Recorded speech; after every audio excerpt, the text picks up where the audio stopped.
हमदेर आवाज चैनल तरफ समस्त को नमस्कार जनाऊँगी। आज आम आसीचु बड़डुबी चा बगीचार सेठी असम उड़िया नायक आ पटनायक समाज प्रथम वार्षिक प्रतिष्ठा दिवस उद्यापन करा जायछि।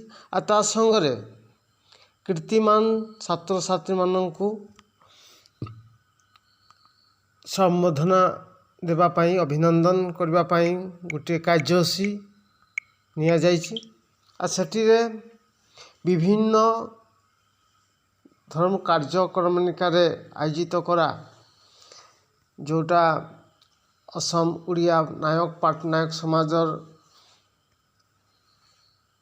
हेई पताका उत्तोलन शहीद तर्पण आउ विशिष्ट अतिथि मानकर द्वारा अभिनंदन तथा आमर कीर्तिमान छात्र छात्री मानकर अभिनंदन आउ जातिर कुटुंब सभा आयोजन करा जायछि।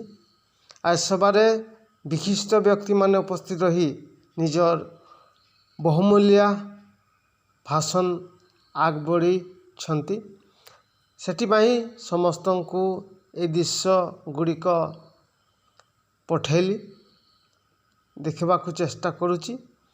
कारण आसाम रो बसवास करिथिबा ए जातिटा हला गोटे एमिति जाति जोटा जाति वेद पुराण शास्त्र रे निजको मिलित करी अध्ययन करी आज जातिर उड़िया जातिर कलाकृष्टि गुड़िक आगई रखिछंती। सेठिपाई ए जातिटा को निजर कलाकृष्टि को आग बढ़े नेबा पाई गोटे समाजर गोटे संगठन रो परिजन थिला। आ सेठिपाई 1 मे तारीख रे 2023 रे एई असम उड़िया नायक पटनायक समाज गठन होता। आ सेठी पाई आज 1 वर्ष अतिक्रम करवा पाई आज प्रतिष्ठा दिवस प्रथम वार्षिक प्रतिष्ठा दिवस आयोजन करा जायछि। आ सेठी रे एई कार्यसूची रे विभिन्न धरण प्रतियोगिता कार्यसूची आरंभ करथिले उद्यापन समिति विषय भाव माने आउ विशेष कार्यसूची जो पिला माने जो छात्र छात्री माने आमर नायक पटनायक समाज रे हाई स्कूल परीक्षा रे अवतीर्ण होइथिले से मानकर उज्जवल भविष्य कामना करी ए समाजटा तांकर अभिनंदन कार्यसूची नेबा पाई आमे धन्यवाद ज्ञापन करुछु हमदेर आवाज चैनल तरफ।